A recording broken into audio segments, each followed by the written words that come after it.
So ಗೆಳೆಯರೆ, ಅಮೆರಿಕಾದಂಥ ಶಕ್ತಿಶಾಲಿ ರಾಷ್ಟ್ರವು ಇಡೀ ಜಗತ್ತಿಗೆ ಕಾಲಕಾಲಕ್ಕೆ ತನ್ನ ಡಿಫೆನ್ಸ್ ಟೆಕ್ನಾಲಜಿಯ ಶಕ್ತಿಯನ್ನು ತೋರಿಸುತ್ತಾ ಬಂದಿದೆ.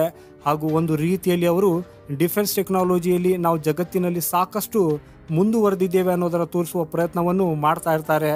ಹಾಗೂ ಅವರು ಒಂದು ವೇಳೆ ಯಾವುದಾದ್ರೂ ದೇಶವು ನಮ್ಮ ಸಮೀಪ ಬರುವುದಕ್ಕಾಗಿ ಪ್ರಯತ್ನಿಸಿದರೂ ಆಗ ಅವರಿಗೆ ಹಲವು ವರ್ಷಗಳ ಸಮಯ ಬೇಕಾಗ್ತದೆ ಅನ್ನೋದನ್ನು ಅಂದ್ಕೊಂಡಿದ್ದಾರೆ. ಆದರೆ ಇವತ್ತು ಅದೇ ಅಮೆರಿಕ ಭಾರತಕ್ಕೆ ಪೂರ್ಣ ರೀತಿಯಲ್ಲಿ ತನ್ನ ಜೆಟ್ ಎಂಜಿನ್ ಟೆಕ್ನಾಲಜಿಯನ್ನು ಟ್ರಾನ್ಸ್ಫರ್ ಮಾಡಲು ಬಯಸ್ತಾ ಇದೆ. ನಿಮ್ಮ ಮನಸ್ಸಲ್ಲಿ ಒಂದು ಪ್ರಶ್ನೆ ಇರಬಹುದು, ಅಲ್ಲ ಅಚಾನಕ್ಕಾಗಿ ಅಮೆರಿಕ ಏನಾಗಿದೆ ಅನ್ನೋದು. ಸೊ ಗೆಳೆಯರೆ, ಆ್ಯಕ್ಚುಲಿ ಭಾರತವು ಯಾವ ರೀತಿಯಲ್ಲಿ ತನ್ನ ಡಿಫೆನ್ಸ್ ಸೆಕ್ಟರ್ನ ಮೇಡ್ ಇನ್ ಇಂಡಿಯಾದಿಂದ ಜೋಡಿಸಿದ್ದಾರೆ, ಇದರ ನಂತರ ಡಿಫೆನ್ಸ್ ಸೆಕ್ಟರಲ್ಲಿ ಕೆಲಸ ಮಾಡುವಂತಹ ಅಡ್ವಾನ್ಸ್ಡ್ ದೇಶಗಳು ಹೆಂಗಂದರೆ ರಷ್ಯಾ, ಚೀನಾ, ಫ್ರಾನ್ಸ್, ಅಮೆರಿಕಾದವರಿಗೂ ಕೂಡ ಟೆನ್ಷನ್ ಆಗಿದೆ. ಯಾಕಂದರೆ ನಿರಂತರವಾಗಿ ಭಾರತವು ಹೊಸ ಕ್ರೂಸ್ ಮಿಸೈಲನ್ನು ಟೆಸ್ಟ್ ಮಾಡುತ್ತಿದೆ, ಹೊಸ ಎಂಜಿನ್ಸ್ ಹಾಗೂ ಕಾಂಪೋನೆಂಟ್ಸನ್ನು ಮಾಡೋದನ್ನು ಶುರು ಮಾಡಿದೆ. ಹಾಗೂ ಭಾರತವು ಈಗ ತನ್ನ ಸ್ಟೆಲ್ತ್ ಫೈಟರ್ ಜೆಟ್ನ ಎಂಜಿನ್ ತಯಾರಿಸುವಂತಹ ಆ ದಿನಗಳು ಇನ್ನೂ ಬಹಳ ದೂರವಿಲ್ಲ. ಸೊ ಇದರಿಂದಾಗಿಯೇ ಆಗ ಈ ದೇಶಗಳ ಯಾವುದೇ ಒಂದು ವ್ಯಾಲ್ಯೂ ಇರುವುದಿಲ್ಲ. ಹಾಗೂ ಭಾರತವು ಯಾವ ಕ್ವಾಲಿಟಿಯ ಮತ್ತು ಯಾವ ಪ್ರೈಮ್ ಪಾಯಿಂಟ್ ಮೇಲೆ ಎಂಜಿನ್ಸನ್ನು ತಯಾರು ಮಾಡ್ತಾ ಇದೆ, ಆಗ ಪೂರ್ತಿ ಜಗತ್ತಿಗೆ ಇದರಿಂದ ಎಕ್ಸ್ಪೋರ್ಟ್ ಮಾಡುವುದಕ್ಕಾಗಿ ಶುರು ಮಾಡಿಬಿಡ್ತದೆ. ಹಾಗೂ ಈ ದೇಶಗಳ ವ್ಯಾಪಾರ ಬಹುಶಃ ಕೆಡಬಹುದು. ಹಾಗೂ ಎರಡನೆಯ ದೊಡ್ಡ ಕಾರಣ ಅಂದರೆ ಈ ದೇಶಗಳು ಇವರ ಮ್ಯಾನುಫ್ಯಾಕ್ಚರಿಂಗ್ನು ಕೂಡ ಭಾರತದಲ್ಲಿ ಆಗಬೇಕು ಅನ್ನೋದನ್ನು ಬಯಸ್ತಾ ಇದ್ದಾರೆ. ಯಾಕಂದರೆ ಇವರು ತಮ್ಮ ದೇಶದಲ್ಲಿ ಎಂಜಿನನ್ನು ಕೀಳುವುದಕ್ಕಾಗಿ ಯಾವಾಗ ಬೇಕಾದರೂ ಯುದ್ಧದಂಥ ಸ್ಥಿತಿ ನಿರ್ಮಾಣವಾದರೆ ಆಗ ಇವರ ಸಪ್ಲೈ ಚೈನ್ ಡಿಸ್ಟರ್ಬ್ ಆಗಬಾರ್ದು. ನೀವು ನೋಡ್ತಾ ಇರಬಹುದು ಈ ಸಮಯದಲ್ಲಿ ಜಿಯೋ ಪಾಲಿಟಿಕ್ಸ್ ಯಾವ ಡೈರೆಕ್ಷನಲ್ಲಿ ಹೋಗ್ತಾ ಇದೆ ಅನ್ನೋದು. ಇದರಲ್ಲಿ ಎಲ್ಲ ದೇಶಗಳು ಭಾರತಕ್ಕೆ ತಮ್ಮ ಮ್ಯಾನುಫ್ಯಾಕ್ಚರಿಂಗ್ ಹಬ್ ಮಾಡುವುದಕ್ಕೆ ಬಯಸ್ತಾ ಇದ್ದಾರೆ. ಇದರ ಮೂಲಕವೇ ಅಮೆರಿಕ ಇವತ್ತು ಭಾರತಕ್ಕೆ ಒಂದು ದೊಡ್ಡ ಸ್ಟೇಟ್ಮೆಂಟ್ ಕೊಟ್ಟಿದೆ. ಸೊ ಗೆಳೆಯರೆ, ಈ ಪೂರ್ತಿ ವಿಷಯ ಏನಿದೆ ಅನ್ನೋದನ್ನು ಈ ಒಂದು ಸಣ್ಣ ವಿಡಿಯೋದಲ್ಲಿ ತಿಳಿದುಕೊಳ್ಳೋಣ.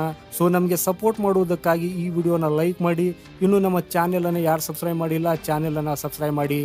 ಸೊ ಗೆಳೆಯರೆ, ಆ್ಯಕ್ಚುಲಿ ಕೆಲವೇ ತಿಂಗಳುಗಳ ಹಿಂದೆ ಅಮೆರಿಕದ ಪ್ರಸಿದ್ಧ engine manufacturing company general electric and aerospace ಹಾಗೂ ಭಾರತದ ಹಿಂದೂಸ್ತಾನ್ ಏರೋನಾಟಿಕ್ಸ್ ಲಿಮಿಟೆಡ್ ನಡುವೆ ಮೆಮೊರಾಂಡಮ್ ಆಫ್ ಅಂಡರ್ಸ್ಟ್ಯಾಂಡಿಂಗ್ನ ಒಪ್ಪಂದಕ್ಕೆ ಸಹಿ ಹಾಕಲಾಯಿತು.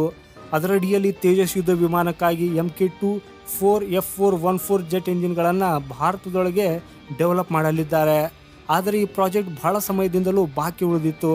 ಆದರೆ ಇಂದಿನ ಜಿಯೋ ಪಾಲಿಟಿಕ್ಸ್ ಸಿಚುವೇಶನ್ನಿಂದಾಗಿ ಅಮೆರಿಕ ಭಾರತದ ಸಹಯೋಗದಲ್ಲಿ ಎಂಜಿನ್ಗಳನ್ನು ತಯಾರಿಸುವುದಲ್ಲದೆ ಟೆಕ್ನಾಲಜಿಯನ್ನು ಟ್ರಾನ್ಸ್ಫರ್ ಮಾಡೋದರಲ್ಲಿ ಯಾವುದೇ ತೊಂದರೆ ಇಲ್ಲ ಅನ್ನೋ ಮನಸ್ಸು ಮಾಡಿದೆ. ಹಾಗೂ ರೀಸೆಂಟ್ಲಿ ಅಮೆರಿಕದ ರಕ್ಷಣಾ ಸಚಿವ ಲಾಯ್ಡ್ ಆಸ್ಟಿನ್ ಅವರು ವಾಷಿಂಗ್ಟನ್ ಸಂಸತ್ತಿನಲ್ಲಿ ಈ ರೀತಿಯ ಯುದ್ಧ ವಿಮಾನಗಳ ಎಂಜಿನ್ಸನ್ನು ಅಭಿವೃದ್ಧಿಪಡಿಸಲು ಟೆಕ್ನಾಲಜಿಯನ್ನು ಟ್ರಾನ್ಸ್ಫರ್ ಮಾಡುವುದಕ್ಕಾಗಿ ಭಾರತದೊಂದಿಗೆ ಕೆಲಸ ಮಾಡಲಿದ್ದೇವೆ ಅಂತ ಹೇಳಿದ್ದಾರೆ.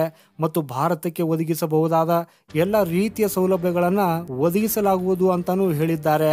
ಸೊ ಗೆಳೆಯರೆ, ರಷ್ಯಾ ಮತ್ತು ಅಮೆರಿಕದ ಪಾಲಿಟಿಕ್ಸ್ ಅನ್ನು ಅರ್ಥ ಮಾಡಿಕೊಂಡವರು ಈ ಸಮಯದಲ್ಲಿ ಅಮೆರಿಕ ಭಾರತದೊಳಗೆ ಬಂದು ರಷ್ಯಾವನ್ನು ಕೌಂಟರ್ ಕೊಡಲು ಬಯಸುತ್ತಿದೆ ಅನ್ನೋ ವಿಷಯವನ್ನು ಕೂಡ ಅರ್ಥ ಮಾಡಿಕೊಳ್ಳಬೇಕು. ಯಾಕಂದರೆ ರಷ್ಯಾ AK-203 ಹಾಗೂ ಅನೇಕ ರೀತಿಯ ಆಯುಧಗಳ ಪ್ರೊಡಕ್ಷನ್ ಅನ್ನು ಭಾರತದೊಳಗೆ ನಿರ್ಮಿಸುವ ಕೆಲಸ ಪ್ರಾರಂಭಿಸಿದೆ. ಇಂಥದ್ರಲ್ಲಿ ಅಮೆರಿಕವು ಹಿಂದೆ ಉಳಿಯಲು ಸಾಧ್ಯವಿಲ್ಲ. ಸೊ ಅದಕ್ಕಾಗಿ ಅವರು ಭಾರತಕ್ಕೆ ಯಾವುದೇ ಟೆಕ್ನಾಲಜಿ ಬೇಕಾಗಿದ್ದರೂ ಸಹ ಅದನ್ನು ಕೊಡಲು ಪ್ರಯತ್ನಿಸುತ್ತಿದೆ. ಡಿಫೆನ್ಸಲ್ಲಿ ಭಾರತದೊಂದಿಗೆ ಮುಂದುವರಿಯಲು ಬಯಸ್ತಾ ಇದ್ದಾರೆ. ಈಗ ರಷ್ಯಾ ಆಗಿರಲಿ ಅಥವಾ ಅಮೆರಿಕ ಇರಲಿ, ಯಾವುದೇ ದೇಶವು ಭಾರತದೊಂದಿಗೆ ಒಟ್ಟಾಗಿ ಕೆಲಸ ಮಾಡಿದರೆ ಆಗ ಇದರಿಂದ ಓವರಾಲ್ ಭಾರತಕ್ಕೆ ಲಾಭವಾಗುತ್ತದೆ. ಸೊ ಗೆಳೆಯರೆ, ನಿಮ್ಮ ಅನುಸಾರ ಇದರಲ್ಲಿ ಭಾರತಕ್ಕೆ ಲಾಭ ಇದೆನಾ ಅಥವಾ ಇಲ್ಲ ಅನ್ನೋದನ್ನು ಕಮೆಂಟ್ಸಲ್ಲಿ ಎಸ್ ಅಥವಾ ನೋ ಬರೆಯುವುದರ ಮೂಲಕ ನಿಮ್ಮ ಉತ್ತರವನ್ನು ಖಂಡಿತ ತಿಳಿಸಿ. ಇಂಥ ಇನ್ಫಾರ್ಮೇಟಿವ್ ವಿಡಿಯೋಸ್ಗಾಗಿ ನಮ್ಮ ವಿಡಿಯೋವನ್ನು ಲೈಕ್ ಮತ್ತು ಚಾನೆಲನ್ನು ಸಬ್ಸ್ಕ್ರೈಬ್ ಮಾಡಿ. ಸಿಗೋಣ ಮುಂದಿನ ಮತ್ತೊಂದು ಇಂಟ್ರೆಸ್ಟಿಂಗ್ ವಿಡಿಯೋದೊಂದಿಗೆ. ಅಲ್ಲಿವರೆಗೂ ವಂದೇ ಮಾತರಂ, ಭಾರತ್ ಮಾತಾ ಕಿ ಜೈ.